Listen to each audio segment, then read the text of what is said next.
Hey guys, if you weren't able to join the Schoology conference, this is for you. I thought I recorded it and somehow it didn't. So anyway, just want to go over a couple of things. Obviously the AP test has changed. It is just a DBQ, which was a shocker. We all assumed nationwide teachers that it would be SAQs. So that threw us for a loop. We found that out Thursday night. Honestly, I'm pretty comfortable with it though. Instead of it being a 7-point rubric, it's going to be a 10-point rubric. So I've adjusted some things for this week. So I'm going to go ahead and open up this week's assignments for you guys so you can take a look at that. This link right here is great. It has a link to tons of review options for you, Steve Heimler's videos, things like that. So if I scroll through this and go to Unit 2, it'll have Steve Heimler's playlist for Unit 1, for Period 1, Unit 1, Quizlet reviews, infographics at a glance. I mean, it makes it so concise. And does that, this sheet does that for all 6 units that are going to be tested on. Okay, that's a great place to actually start this week. This review packet, you can do it or not. It's an optional assignment.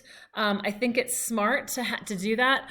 I'm actually not taking anything for a grade until we get to some DBQ practice stuff at the end of this week. So this review packet you can use your AMSCO book, which you're like, wait, I don't have an AMSCO book. That's okay. If you go back to actually like the main screen here, you'll see AMSCO review book, the entire book. There are links to it. So you can find that here if you want to see it page by page. So if you don't own that, that's kind of one of the places to look, but it's up to you guys as to where you want to find it. There are tons of options here. Let's take a look really quick at the actual difference between the normal DBQ and what we're seeing on this DBQ. Our normal DBQ is worth 7 points. This time we're going to be worth 10, so they've added some points.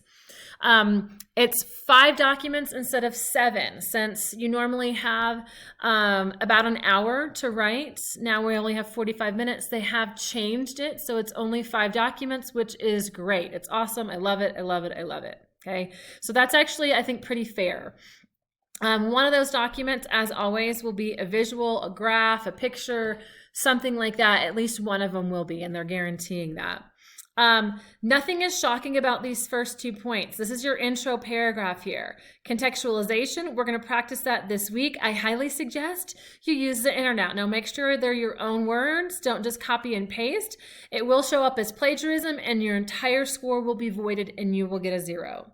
Okay, so make sure you are not just copying and pasting, but you definitely can use your textbook, your notes, the internet if you want. Just make sure it's not just a direct thing, because they are doing massive searches to make sure plagiarism isn't happening.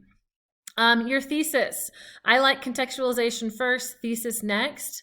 Your thesis is the last couple of sentences of your introduction. I'm going to ask that you only have to do it twice. I would like 2 times or 2 different groupings for the documents, and we're going to practice that this week. Evidence. Normally it's only worth 3 points. Now it's worth 5. Normally, remember, there's normally 7 documents and they say use at least 6, and that's how you get 2 points. So supporting an argument using 6. They're breaking it down. So instead now, you get a point if you use 2 documents that address the prompt. What that means is if your paragraph doesn't really, if it still talks about the prompt and still addresses the prompt, but it doesn't support an argument that works, if I look at that going, that doesn't really make sense, but it still is on topic of the prompt, you're going to get credit. Now, if your paragraph makes total sense and it's awesome, not only do you get this point, you get an extra point with 2 documents. You use 4 documents, supporting an argument with 4 documents, you get 2 points. So it's 1, 2, 3. Easy. Normally you used to only get 2 for this. Now you're able to get 3 points. Evidence beyond the documents. Now instead of only using 1 piece of additional evidence and you get 1 point, now you use 2 and you get a point per time. So if you do it once, great. Twice, another point. This is where, again, I suggest Googling things. We're going to practice this part next week. Let's go down to sourcing. This is the best news ever for sourcing. Normally it says use at least 3 documents to source out, and you source out and but you have to do them completely for 3 documents.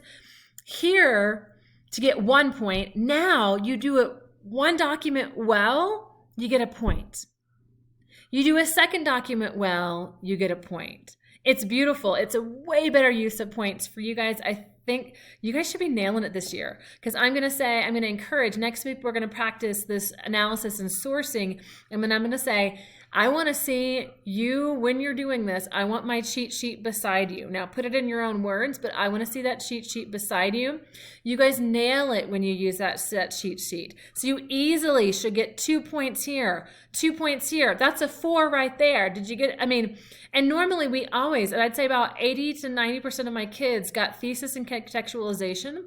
Last year, I was just looking at scores in the DBQ from last year. So we normally get that. Now the unicorn, I'm not even going to teach it again. I'm not going there. It is still a point on there. It's only a point.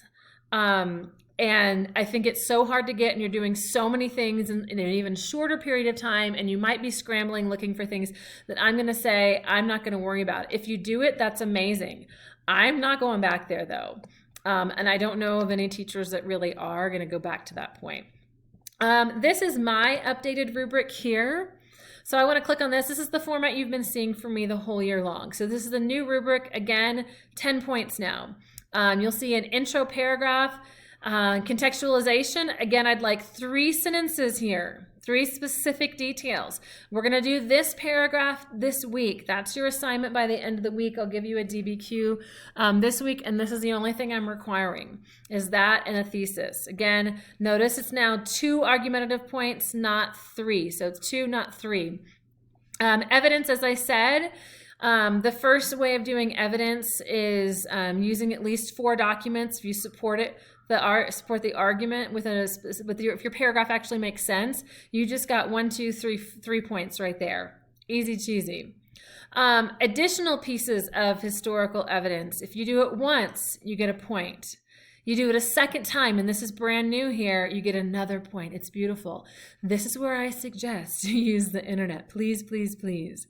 But that's it. So here, this additional evidence, these 2 points, and contextualization, everything else should be using the documents here. It's testing your skills. Sourcing, this is the good news, as I said. You do 2 documents, 1 each time, you're going to get a point per time.